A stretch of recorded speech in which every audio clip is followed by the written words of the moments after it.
Ever feel like you're gambling when making decisions in your business? Well, the reason every decision feels like a gamble is simple. You're relying on your feelings, not facts, data, and a repeatable process, which is why I created a system for my 6, 7, and 8-figure clients at selfmastery.co that makes decision making not only easier and faster, but guarantees your business moves forward.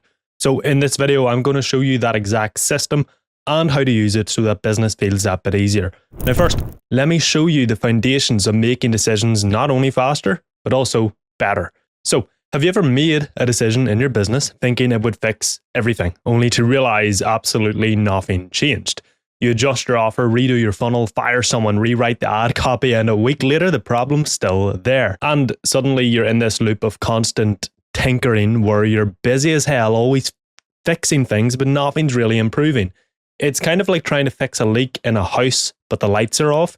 You hear the drip somewhere because you can't see where it's coming from. Every fix is just a guess. And sure, if you make enough guesses, one of them might work. But most of the time, you just end up making a bigger mess. And unfortunately, that's likely how you're running your business as well, because I've worked with countless 6, 7, and 8-figure business owners at selfmastery.co. Links in the description, by the way, if you want to work with us. And even 8-figure businesses are sometimes flying blind. And look, the problem isn't that you're making bad decisions. That's not the root cause. It's that you're making blind decisions, which is a problem that basically nobody talks about. It's the cost of not knowing what to fix, which is why when I'm working with business owners to install the Mastery operating system, we start with visibility, okay? Because once you can see objectively what's actually happening inside your business, the patterns, the leaks, the constraints, decisions become pretty bloody obvious because you stop running your business on feelings. You start running it based on data, which is absolutely brilliant because data makes things clearer. And that's actually why most entrepreneurs stay blind, because numbers don't care about your story or excuses or whatever. I had a past client who ran a 7-figure company. He was convinced his sales team had gone soft because conversions were down. Revenue had dipped, and his instinct basically was like fire the whole sales team, rebuild it. But when I get him to actually look under the hood at the data, what we actually saw was that the sales reps were performing exactly the same. The real issue was a drop in lead quality, which came from a change in ad targeting, which nobody had noticed because they weren't tracking all the upstream data. So without the numbers, he was about to tear apart a perfectly healthy team to fix a problem that didn't exist because he was listening to his feelings and not the data. And this happens everywhere, okay? Founders spend months fixing the wrong thing because they're treating symptoms instead of causes. And look, I get it, most entrepreneurs, business owners hate numbers. They'll say, I'm not a numbers person. But look, you don't need to love numbers. You just need to know how to use them. Now, my background is in finance and economics. That's the world I come from, which means I like numbers, maybe a bit too much, but it also means that I know how to keep it simple, okay? So let me show you how to actually build a simple data-driven decision system for your business. And here's the goal with this system. We want to turn your business into a dashboard that you can read like your car speedometer. Basically, every system shows you how healthy it is at a glance. Now, most people will overcomplicate this if they try to do it themselves. They think they need fancy software, dashboards, and integrations and all the rest. Trust me, you don't. You just don't. You need one tool that's free and simple to use. But first, before we get into using the tool, we need to actually figure out what metrics and data to track, which is entirely dependent on your business's system. So that means you need to map out your systems, which essentially means you break down the major functions, which are marketing, sales, operations, finance. These functions are your major systems, each with a goal output. Each system will also have a number of processes or tasks, depending on what you want to call them, which create that output. These processes and outputs reveal what you need to track in each system because, these systems are literally how your business operates, and so we want to see how well they're performing so that we know how well your business is performing. There's no point tracking metrics that don't matter for any of the systems in your business. That's a waste of your time. Now, I have went over in many videos in the past how to map your systems in great depth. So, what I'll do is instead of going over that today, I'll just link a previous video at the end of this one that will show you how to do that step by step. So make sure you check it out so that you actually can, track all the data in your business. But once you have your systems mapped out, to figure out what data to track, you simply want to go through each step of each system and ask, can I track this with a number that shows me how well this is performing? If yes, you track it. For example, your sales system might look like this. Call booked as an input, They then go through a call reminder sequence. They then show up to the call and the call is taken, which, might include a sales framework or a script or something.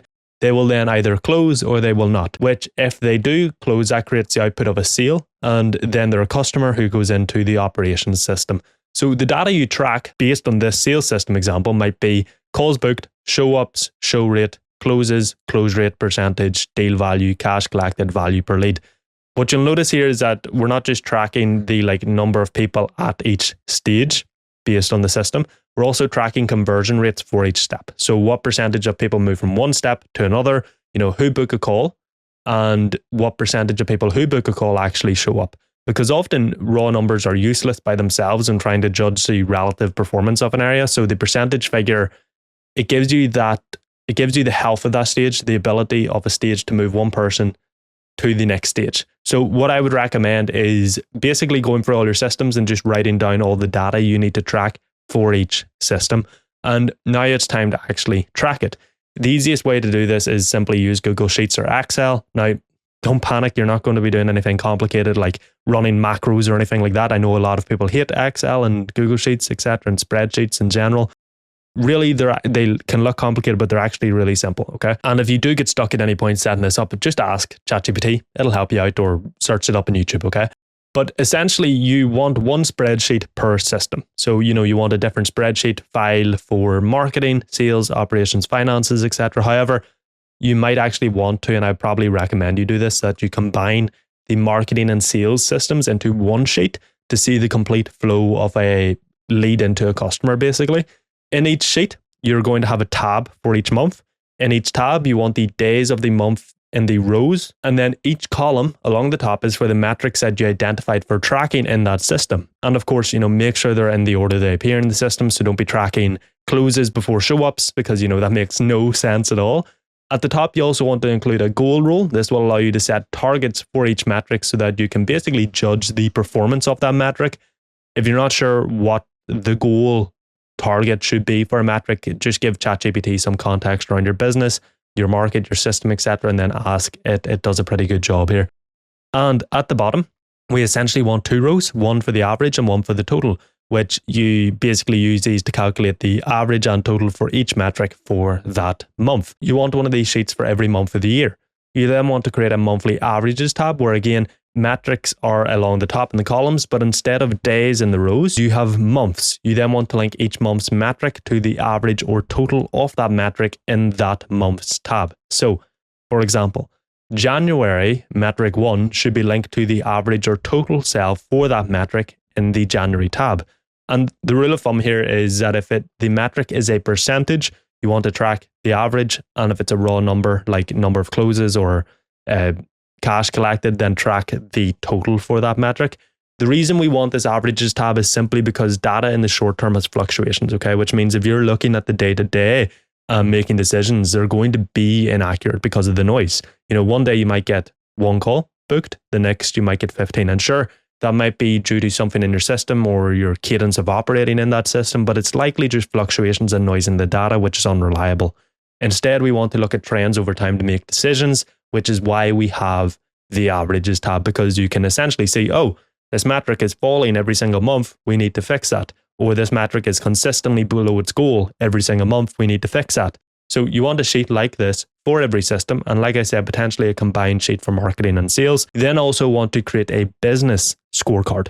This is the CEO dashboard. It's essentially a sheet that tracks the 3 key metrics of each system in one place. So the system level scorecards show you the health and performance of an individual system in your business. This business scorecard shows you the health and performance of your business as a whole.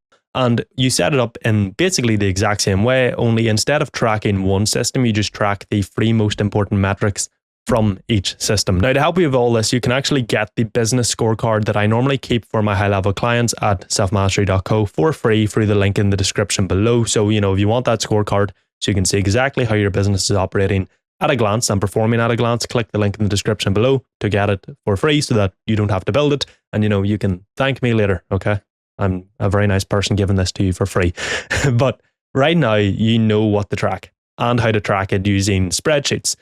But next, you need to think of data like brushing your teeth. Stick with me, okay? You don't brush your teeth once a week and hope for the best. You do it daily, every single day.